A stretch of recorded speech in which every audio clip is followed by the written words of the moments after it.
Hi, welcome. My name is Elizabeth Foster. I'm the president of NAWBO New York City, and I have the honor today of being joined by Tricia Taitt.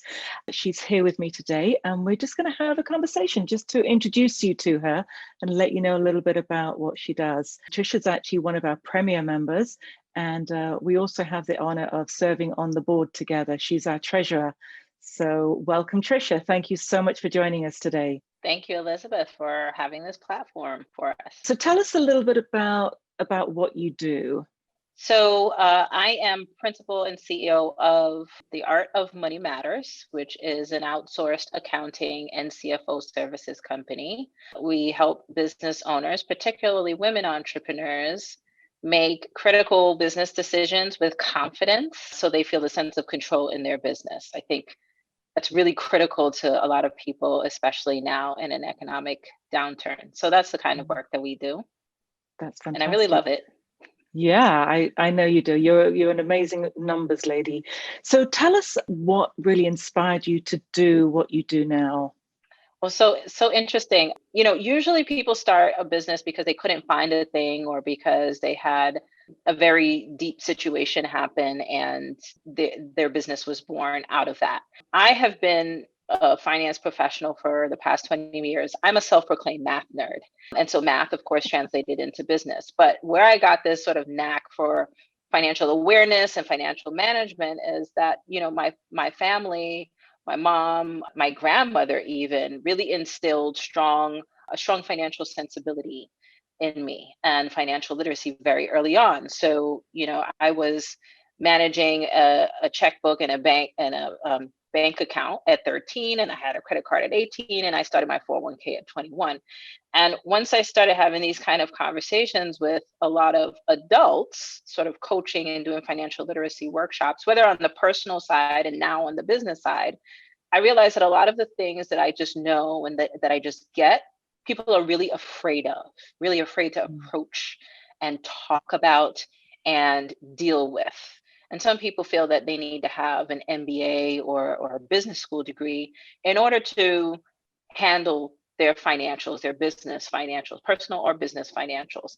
And then I realized that this is my skill set, this is what I love, and I want to empower business owners and really so that they can really move the needle and really grow their business even beyond where it currently is. And so because I have that mission of empowerment, engagement, and education, those were really the precepts and the values upon which I started my business. And I started in the middle of a recession, no less, the last one in 2009, 2010. That's when it was conceived.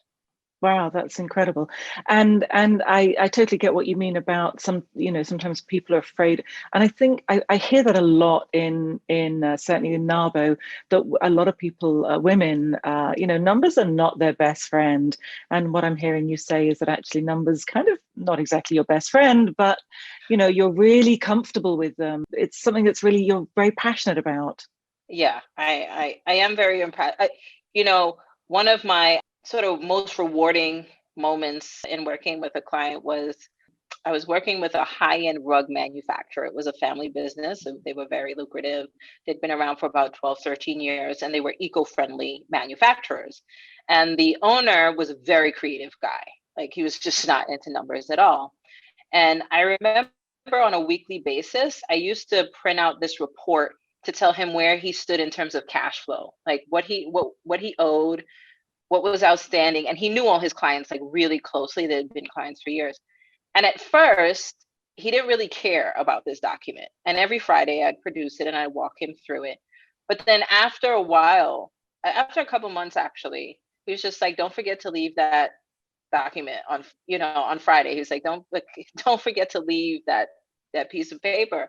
And he really got into an understanding of how this document, how this financial information can direct his day. It directed who he needed to call on. He was well, let me check on that client because that doesn't make sense that they haven't paid yet. Something must be up.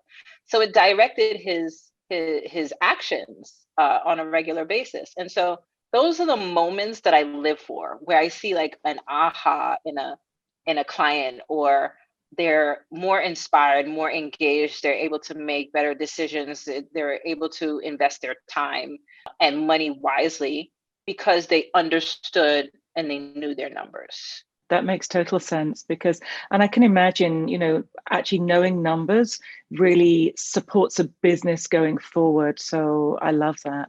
So, Tricia, we've spoken a lot about your work, but what do you do when you're not working? So the people that really know me closely, so I guess after this, you guys are going to really know me closely.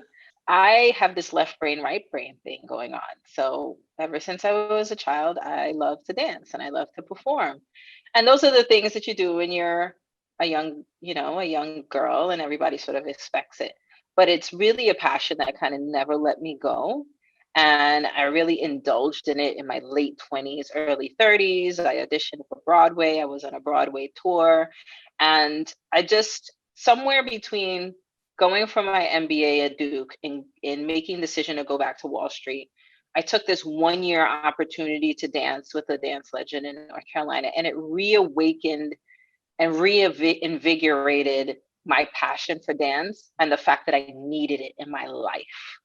So I say that my professional hobby is dance, but it's like even more than that. Like it's the thing that I'm passionate about, and it's the thing that I need to drive me in my other work. So that's a lot of what I do. If I'm not with family and friends, that's a lot of what I do after work. I love that. And actually having seen you on stage, you're also very good at it. So that's kind of cool. You. So, but if you weren't doing what you're doing with your business, what would you choose to do instead? And be a professional dancer. Well, not now. not in the pandemic. Nobody's going to shows. It's so sad. Yeah, I know. It's so, I mean, talking to my dancer friends and my performer friends, it's like all this blood, sweat, and tears and this dream that you want to live out, and you have to find other ways to be you have to be creative as a creative. Yeah, no, I get that, and I understand that left and right brain and the creative and the logical, and yeah, it's important. It's important, and I get it's like it's a real part of who you are. So we all have dark days, and especially right now there's a lot going on. But what's been the most challenging thing that you've had to deal with in your business? Well, besides the fact that the pandemic for many women and minority owned businesses have been adversely impacted by the pandemic in terms of loss of revenue and loss of sales. So there's the business aspect of things that are tied to your sense of safety, security, and financial well-being. What this time around has revealed is like a triple pandemic. You've got health issues, we've got economic, financial issues, and then we have social and racial issues. And, I am a Black woman moving in the world, and I've had indirect and direct scrutiny and off things said or passive aggressive things said. But I think people are more emboldened on both sides of the aisle to say how they feel. And I think one of the most challenging things most recently has been like someone that a colleague that I really adored and favored, and like any sort of business in that particular industry, I would have referred it to that person. And they said something to me that was really off-putting, and I was looking for a minority-owned business in their industry, and I asked them because I figured like this is a friend, I know them, and they were like, "Oh, what do you mean, like a BLM business?" And I was like, "Yeah, well, I figured you'd know."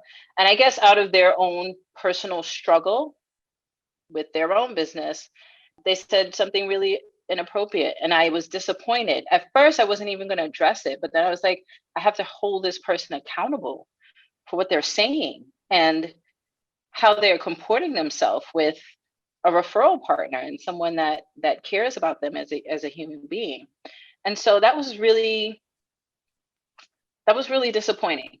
That was really disappointing. And so it's like, how do you just show up the next time that person is around and, kind of wants to talk to you, and you're trying to be professional at the same time. I didn't want to blow up his whole spot and sort of share this situation with anyone else, but it's the knowledge of like, now I know this person feels this way.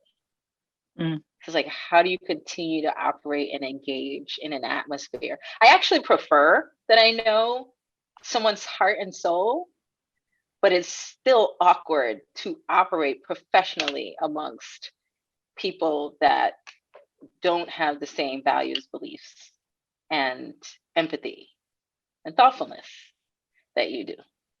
Yeah. So that's a long story to your question about what's been challenging. And the second thing I would say that came before that was when I was creating my website, I didn't know whether to put my likeness on it, because people make decisions about who they're going to do business with based on who they like, as much as we like to think about that or not. And, people may have perceptions or misperceptions. So I had a concern. I actually asked a couple of other business owners that were minority owned business. I said, how did you make the decision? And at the end of the day, it was like, you're going to get me anyway, because we're talking about something really personal. We're talking about your financials. So there's no way that we're going to be on a dark screen and you're going to meet me in person and you're going to give me your numbers, and I'm going to be up in your bank account and I'm going to be up in your tax returns. So you're going to meet me anyway, might as well. So I threw a video on there. Forget the pictures. I just went for a video on my website. So I figured it out. I worked my way through it. But the fact that I had to have that conversation, I never really realized that other people don't have that consideration when they're throwing up their website or social media. Yeah, no, I can imagine that. It's and I guess it's another layer of things that, as a minority woman business owner, that you go through that many people don't. So I can imagine there's a lot of challenges that are difficult for you. So who are you helping most right now, and how are you helping them? Well, in March and April, there was a lot of PPP and EIDL conversations. So that was everybody. It's like, who are you helping? Anyone that didn't understand the SBA's way of talking or accounting language. That was a lot of the beginning of the pandemic. This year, my goal was always to focus on speaking to women entrepreneurs as a function of being treasurer of the board of NAWBO, as a function of being in other circles where there are a lot of women entrepreneurs, and as a function of just keying in on all the research about women entrepreneurs having disproportionately less access to capital and less access to resources, financial resources and knowledge. I felt like my mission, my original mission that I told you about, like came back into play in my head. And the pandemic just illuminated the fact that that there is this disparity. And so I started focusing all of my messaging, all of my webinars, workshops, everything that I'm doing to cater to women entrepreneurs and women minority owned businesses. So that's where we are. That's where we are today. People that look like me. People that look like me and that look like you. Yeah, I get it. I hear that. And I know that you do a great job in the community, and you also do a great job for NAWBO. So we all really appreciate what you do for us. Thank you. Let's take it on. I might hire you for PR. I am a great supporter of you and a great fan of you, and think that you really do. You bring a level of being truly authentic and grounded and very knowledgeable and a very wise woman to the table. Thank you. So I also know that you are a private person, but I'd like to find out a few personal things about you. So maybe you could share with us a little bit of maybe a podcast or a book that you'd recommend that you're a fan of. So one that I'm double reading right now, actually it's right next to me. So I'm part of this immersion. I do a lot of professional personal development things. So I'm part of this another women's group that's doing personal to professional development, and they're reading Traction, and we're reading The Big Leap. So those are really, they're actually sitting right here next to me. So I just want to show people. I've heard of this one from a lot of people, Traction. And I don't have The Big Leap in front of me. Funny, I have the NAWBO guide sitting right next to me. I have the NAWBO. I mean, like, in case we wanted to plug a situation, this was WBC 2020. That's fantastic. But yeah. So tell us like the craziest thing you've ever done. Oh, this is so funny because last weekend, 2 weekends ago, I did like a game night with a group of friends, and we had to do 2 truths and a lie. And so my two truths and a lie was I bungee jumped in Africa, I have a 12-year-old daughter, and I danced on Broadway. And so they thought my lie was, they were like, there's no bungee jumping in Africa. What are you talking about? Yes, there is. That's so there funny. Is I think it's still the second highest jump bungee in the world. There's a bridge between Zambia and Zimbabwe. Wow. And when I was in business school, we went on this global academic excursion, and we went to Victoria Falls, and Victoria Falls is on the border of those 2 countries. And the bridge was over the gorge. And so I bungee jumped over there when I was like 20 something. Wow. So you jumped over water as well? Yeah, it was over water. It was like in the middle of this like mountainous gorge. It looked like you could do whitewater rafting down the thing. I was nowhere, like when I hung upside down, I was nowhere close to the water. That's to tell you how high up this bridge was. But it was just ridiculous. Like 5 of us did it. It's so funny. It sounds incredible. All right. So tell us your favorite food. Oh man. I'll say, okay, my favorite cuisine, so Caribbean food, because my family is from Trinidad and Tobago, so Caribbean food. But the second one is like close by is Italian. I love good Italian food. Is that the pasta or rice? Yeah, or no, pasta, like a veal parm with spaghetti, with sounds good. thin hair pasta, or a short rib ragu on a pappardelle. Oh, don't get me started. I'm feeling hungry just thinking about it. All right, so we're gonna do one more question. So tell us one thing that you couldn't do without. I'd say dance. Dance. I know that's more than one thing. Dance, family, even though like our big hairy Caribbean family is always in the business. I know it's 2 things, but I can't do without them. Oh God, I mean God got my back. So God is the first priority. How can I be Tricia and not say God? Okay, I gave you 3. All right, we'll allow you 3. We'll allow you 3, and we're not judging on which order that they come in. It's totally good. It's totally fine.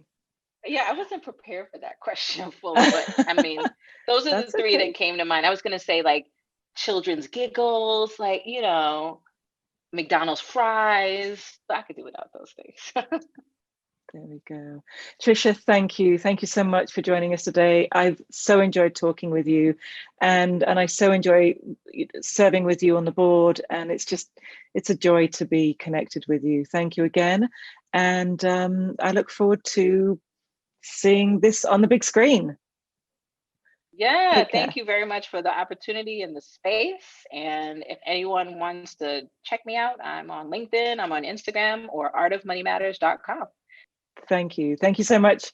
Tricia Taitt, take it away. Bye. Bye.